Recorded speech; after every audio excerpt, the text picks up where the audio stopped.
When I was 19 years old, I was a sophomore in college, and I took my first homiletics class. Homiletics is a fancy word for learning how to preach. And at the very beginning of that first class, I remember receiving a syllabus, and I got handed a stack of cassette tapes because it was quite a while ago. We were instructed on the first day of class to listen to a number of sermons. I think it was about 10 different sermons.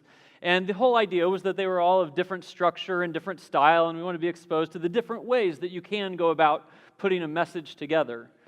And I'll never forget, as I was listening to those sermons, and of course I had to write a little reflection paper on the experience, one of the sermons stood out to me.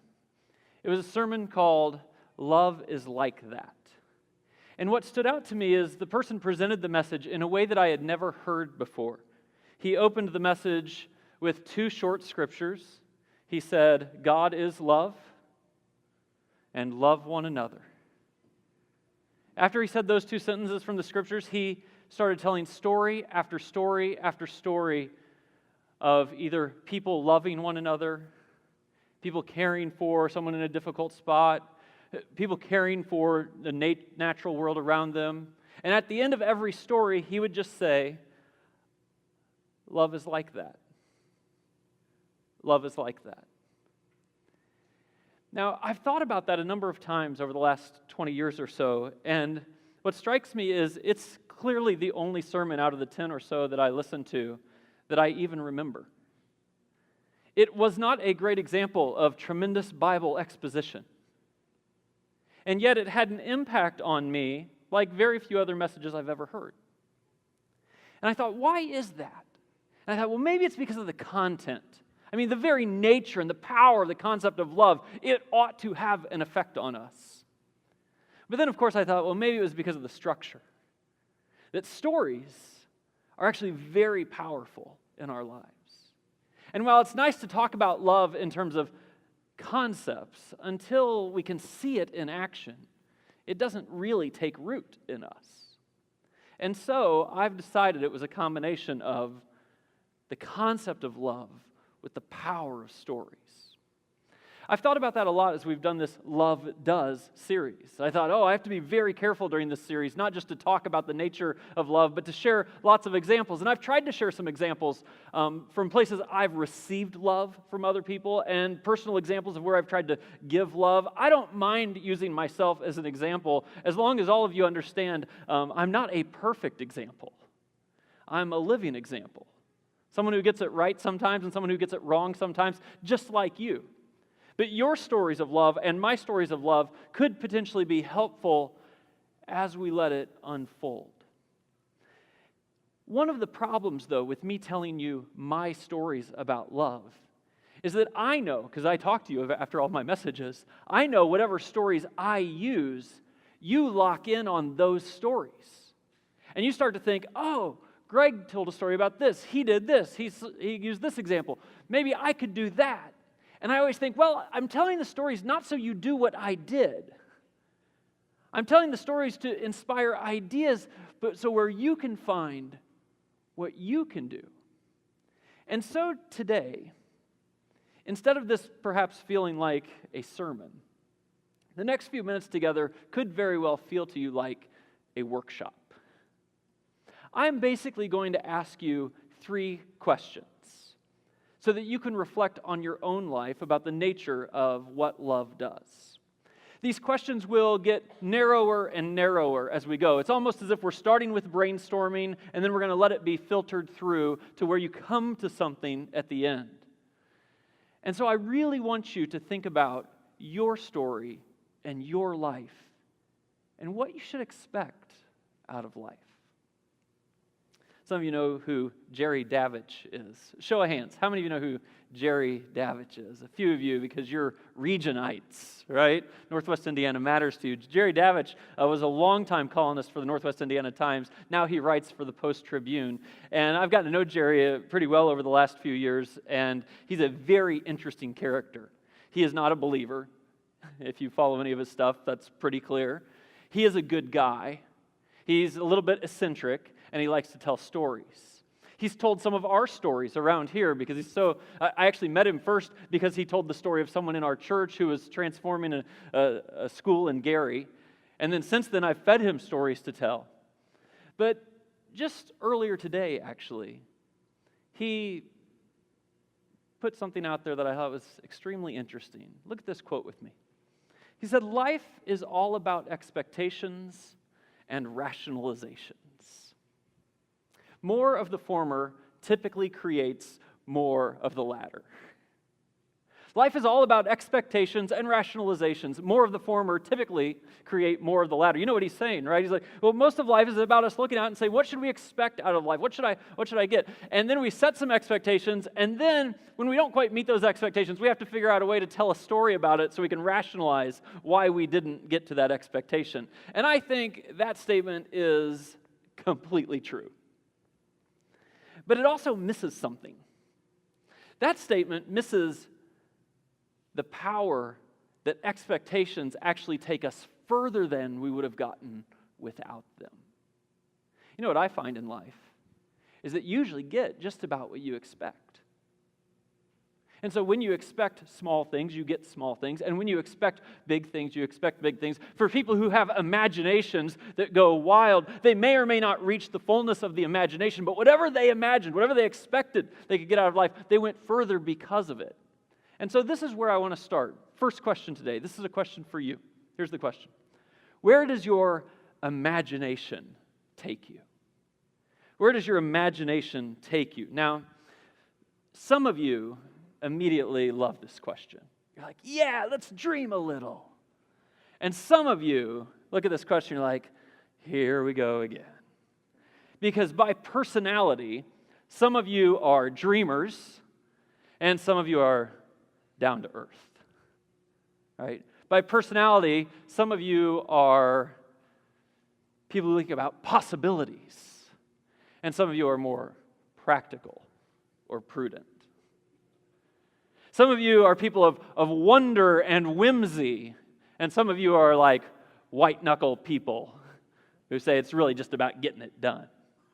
And your personality will, of course, shape how you see this question. What I want to ask you today is to say, no matter where you are in your personality, would you open yourself up to this question? Because I think the idea of imagination, while it certainly has a personality element to it, it also has a spirituality element to it. And if you're a person who's not given to imagination, to not given to wonder or thinking about what could be, then I actually think you're missing out on maybe one of the great gifts that God could have for you.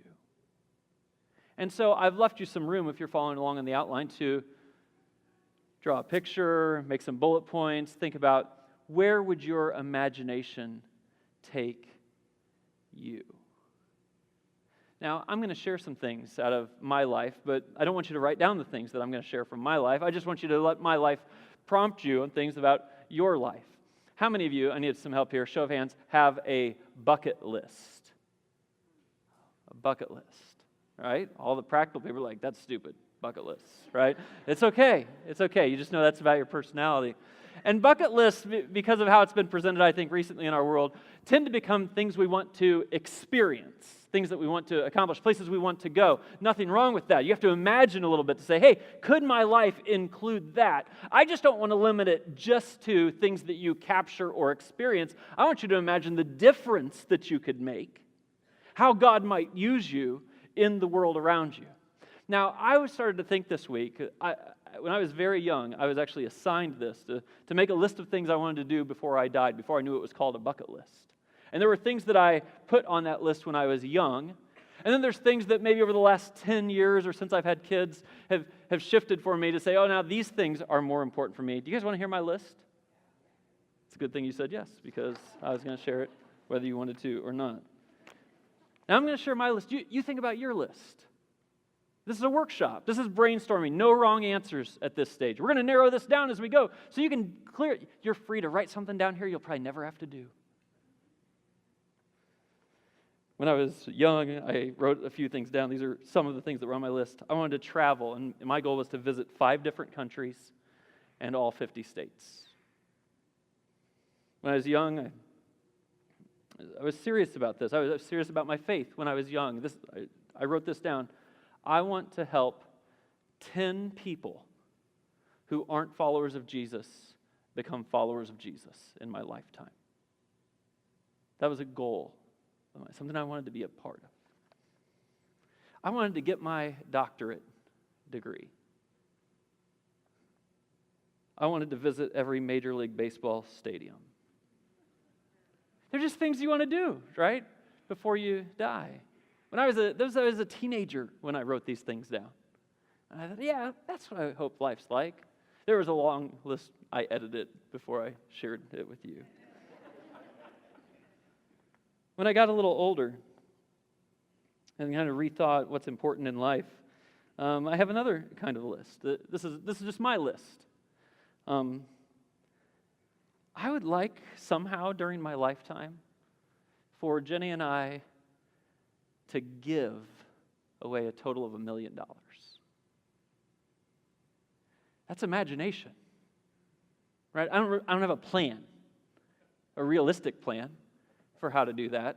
One of my plans is that my kids won't get any inheritance and it will be completed when I die. But I would really like to do that. If there's a way to do that, I would like to do that. I have had people give me financial support along the way. When I started at Suncrest, I had 20 different families and 5 different churches say, yeah, we'll invest in you for the first 2 years so you can work at this church that doesn't have a building and doesn't have money and doesn't have any.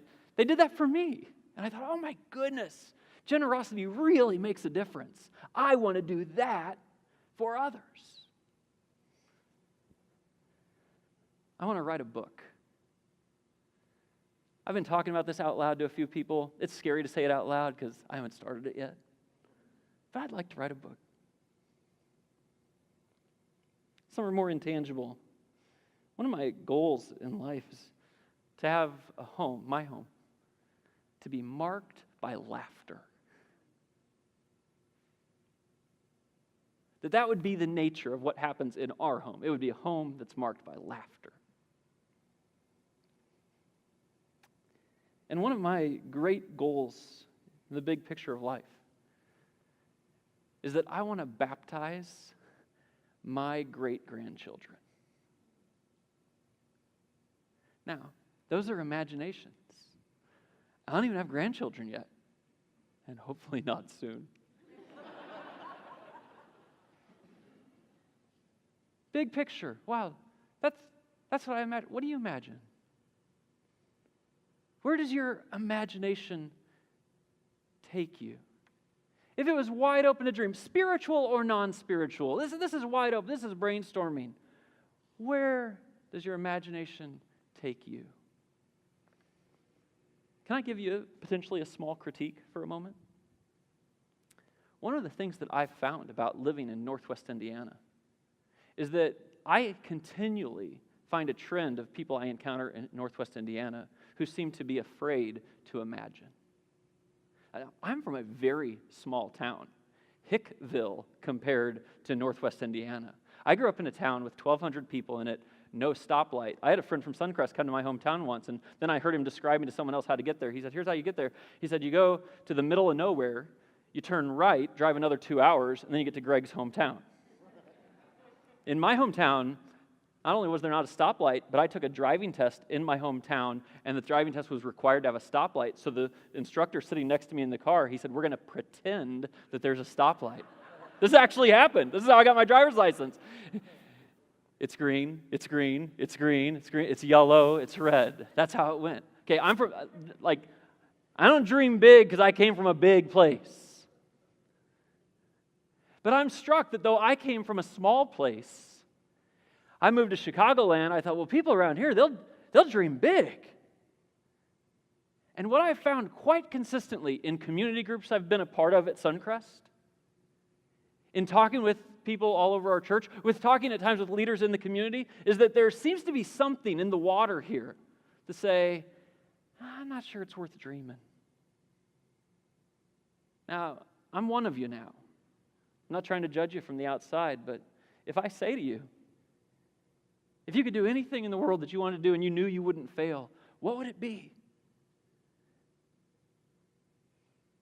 I don't know, maybe go to Indy for the weekend?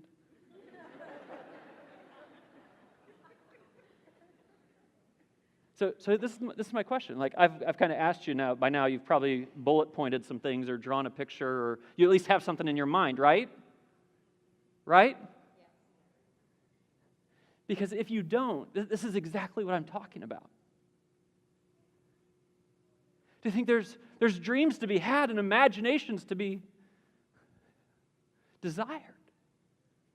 And this is not unspiritual. In fact, I'd suggest quite the opposite. In the book of Ephesians, when the Apostle Paul was writing to his friends in Ephesus, this is what he wrote. He said, to him, God, who is able to do immeasurably more than we would ask or imagine. Now, in just a minute, I'm going to read you the lines that lead up to this verse, but let's just sit here for a moment. This is the God that we serve.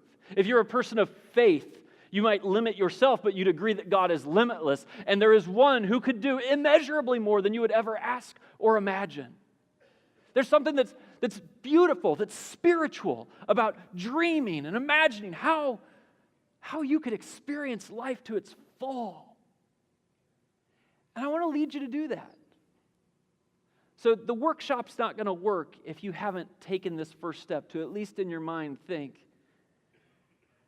what do I really want in life? Where do I want to be? What do I want to do? What do I want to accomplish? What difference do I want to make? What could it be? Here's the second question. Where is your imagination rooted in love? Where is your imagination rooted in love? So this is what we're going to do.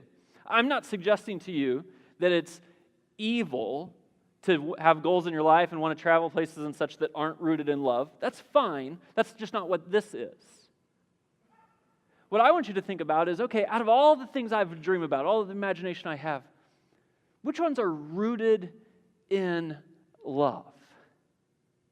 Because that's something that has significance beyond you. When the Apostle Paul was writing about this thing where God could do immeasurably more than you could ask or imagine, he actually set it up like this. Here's what he wrote. He said, and I pray that you, being rooted and established in love. He said, you want to do something that really matters. You want to do something that would be in sync with the imagination of God. Find out, take all your dreams and then narrow it down to the ones that are rooted in love and go for it. Pray about it. The ones that are rooted in love, here's what you have. They may have power together with the Lord's holy people to grasp how high and long and high, how wide and high and long, how wide and long. Those are big screens. I should be able to read that off of there, don't you think? How wide and long and high and deep is the love of Christ. And to know that this love, it surpasses knowledge. Like if you could dream about ways you could make an impact with love, you would stop limiting yourself to the things you just think you can do, the ones you can calculate, the ones that are measurable, because the imagination of God is that you can do something immeasurable. You can do something that's beyond imagination. If it's rooted in love and has the power of God, it surpasses knowledge. You may be filled to the measure of all the fullness of God. And so it would be worth a moment thinking about what are the things you imagined yourself doing? What's on your bucket list that you think, you know what? And that one's rooted in love. So I went back to my list and I thought, not all these were rooted in love. Right? Travel, visit 5 countries in all 50 states. That was kind of about me. But over time, that dream remains, and God's opened doors to do not vacation, but mission work for me all over the world. I had a goal to go to 5 countries. I've been to 22 countries. Ways that I couldn't have asked or imagined. Rooted in love with the power of God. This is what I'm saying. There are ways that your imagination, your dreams, they might actually have a purpose attached to them. Get 10 people to become followers of Jesus. Well, I didn't know I was going to be a pastor when I wrote that down. God blew that one away. Get my doctorate degree. I've decided not to do that. It was a dream when I was in high school. I don't know, maybe it'll reemerge as a dream sometime after my kids are all the way through college. But at this season of my life, the doctorate, I kind of concluded, it's not rooted in love. It's rooted in pride, actually. So that imagination, I'm just going to set it aside. It's okay. Visit every Major League Baseball stadium? That's kind of rooted in love.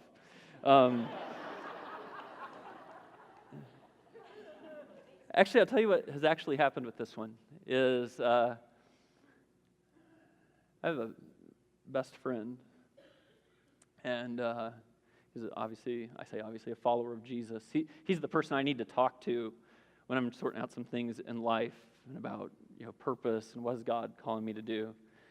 And he's a sports guy, like I'm a sports guy, but it turns out that we're both Big Ten basketball people more than we're Major League Baseball people. And so I switched the goal from visiting every Major League Baseball stadium to visiting every Big Ten basketball arena, and I just do it with him.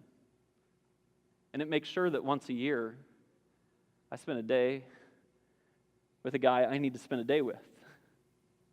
And don't miss this. These are the kind of things where you think, oh, I love to do that. And God provides, and there's something to it. And then the Big Ten keeps growing. There's not just 10 teams anymore. Got one left going to Rutgers in February. That's my plan. I want to give $1 million away. I honestly don't know how I'm going to do that. But here's what I decided a few years ago.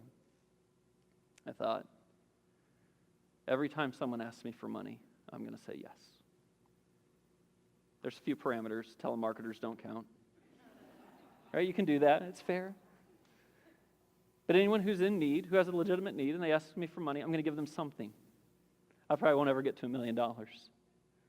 But this is rooted in generosity. It's rooted in the idea that someone gave to me, and so I'm going to give to them. You think, Greg, is that dangerous? You're going to announce this weekend. Now 1,400 people are all going to know. They can just ask you for money, and you're going to have to give it to them? Yes. If you need money, I'll give it to you. That's actually what I want to do. Like, it's kind of the person I want to be. I'm not afraid of that. I want that. That's the kind of, could you imagine?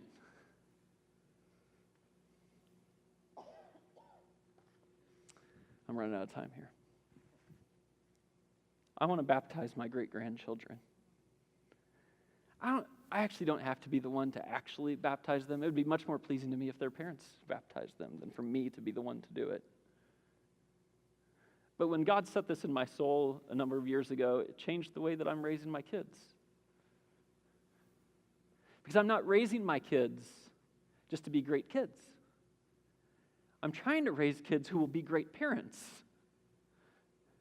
There's a little bit of difference in the way you'll raise your kids if you're trying to raise great kids versus kids who will be great parents. And I need them to be great enough parents that they raise kids who will be great parents. And now that'll shape the way that we do life together. There are certain things that are rooted in love. And I want you to think for a moment, if you have dreams, if you have a list, if you think, man, I would just love it if. Take something that's connected to love and then decide if it's connected to love, there is a power of God that goes beyond knowledge, that goes beyond practicality. You could do this. It could actually shape your life some way, and you could go for it. We have a young lady in our church who is looking for a different job. And you know what she decided to do? She decided to look for a different job in a city where Suncrest is starting a new church. And right now she's on the edge of a final interview for her job in San Francisco, so she can take a job out there and she can go help start this new church that's going to start in San Francisco. I think, how awesome is that? To dream. Say it's possible. So what are your imaginations? Which of them are rooted in love? That might narrow down your list a little bit. And then you can just say, I can just ask, so are you going for it? So are you going for it? I mean, that really is the difference, right? My role in most people's lives is just that I'm an activator. That when people sit across from me and they say, oh, I wish life was like this, or I wish I could do this, or I say, well, why don't you? Why don't you? And the answer, they always have an answer, right? It's because I'm afraid. It's because I'll be out of control a little bit. It's because it's going to take a step of faith or trust. I'm going to have to rearrange my life. Well, yeah, of course you're going to have to do all that. If you want a life different than the one you have now, you're going to have to rearrange something. You're going to have to fight through some fears. Yeah. But so why not? Why not? Why not go for it? I mean, I could come back to the message about regret. I could go through all those things. Here's what I know, is that you have an imagination that's aligned with something that's rooted in love. This is a promise of the Bible. Perfect love drives out fear. Perfect love drives out fear. Would you all just memorize that with me here for a moment? Let's say it together. Perfect love drives out fear. And all the reasons and all the excuses and all the descriptions of why you probably can't do what you dream of doing. I'm telling you, if it's rooted in love, I know it'll be scary. You think some of those things aren't scary? They are scary. Luckily, perfect love drives out fear. There is no more common command in all of the Scriptures than the command that says, fear not. Do not be afraid. In various forms, it shows up 165 times in the Scriptures. Why would it do that? Well, it's because, first of all, God knows us. He's talking about our greatest limiter. And then He's reminding us that He's with us. And this is the whole storyline of the Bible. God knows you. He knows you will be afraid. He also is reminding you that He's with you and that fear could be your greatest limiter. But if you can fight through the fear, if you can bust through the fear, if you can fear not, if you can have it rooted in love because perfect love drives out all fear, then you'll go for it. And the potential that exists in your life for difference making is probably way beyond what you're experiencing right now. That's what love does. It shows up 165 times in the Scriptures. 25 of those times are in the Gospels, within the 4 biographies of Jesus. The very first occurrence of it within the Gospels is in Matthew chapter 1, when Joseph has had announced to him that his virgin fiancée is pregnant. If you know the story of Christmas, you know that Joseph, the Scriptures say, had in mind to divorce her quietly. He found out she's pregnant. He had in mind to say, you know what, this is going to be awkward. I'm just going to back out of this one. This is going to be tough. There's a lot of attention on this. I'm just going to back out of this one. He had in mind to divorce her quietly when he received this message from God. It says, but after he had considered this, an angel of the Lord appeared to him in a dream and said, Joseph, son of David, do not be afraid. Do not be afraid. God knows you well enough to know that of course you're afraid. That's what comes with uncertainty. That's what comes with big dreams. That's what comes with wanting to make a difference. But don't be afraid to take Mary home as your wife, because what is conceived in her is from God. It's from the Holy Spirit. And if something is from God, if you could imagine how God might want to use you and it's rooted in love, and love does, then just because it's going to be awkward, or just because it will scare you, or just because you think, you know what, I think I'm just going to fade into the background here, do not be afraid. So you have all these imaginations. You figure out which ones are rooted in love. And then what does love do? Love. What does love do this week? Let's ask it that way. What does love do this week? Love goes for it. It just goes for it. It drives out the fear so you can go for it. Now, I want you to think about that this week, because it can happen in lifetime-oriented ways, as I've described some. Or it can happen in everyday sorts of ways. When we started this series, you know that I asked all of you to have your radar up so that you'd find some people around you who just need you to be with them. And I asked you to say, hey, what if you come across 3 people who are with you this week? And of course, I'm ahead of you on these series, so I knew Audacious Love was coming up. And that week, I went to Costco. Now, I don't know how many of you are Costco people. It's not all that uncommon for a person who's in need to be standing at the edge of Costco's parking lot. And on that particular day, when I went to Costco, there was a lady who was standing there with a stroller, and I had just preached the message to say, I'm with you. And I thought, so what am I going to do? Well, my first thought was, Costco has hot dogs and a drink for just $1.49, $1.50. And I thought, that's not very audacious. Let me think of the cheapest thing I can do to provide. Like, that's not really the way of love, right? And so I thought, I'm just going to go buy a whole pizza. And so I thought, I'm going to do this. And then I'm going to go up, and it's going to be an awkward conversation probably, because she doesn't actually want people to stop and get out probably and talk to her, right? And I went in, I prepared, I came out, and she was gone. But that's real life, isn't it? And all I'm asking you to do is to say, to be open to it in the moment, and go for it. Some of you know Lindsay Wilson. She's on our staff. She's awesome. Director of our kids ministry in the elementary wing. If you know Lindsay Wilson, you know she loves Waffle House. Big time. She's from the South. Her greatest mourning about living in Northwest Indiana is there's no Waffle House here. Have any of you ever eaten in Waffle House? You're not missing much.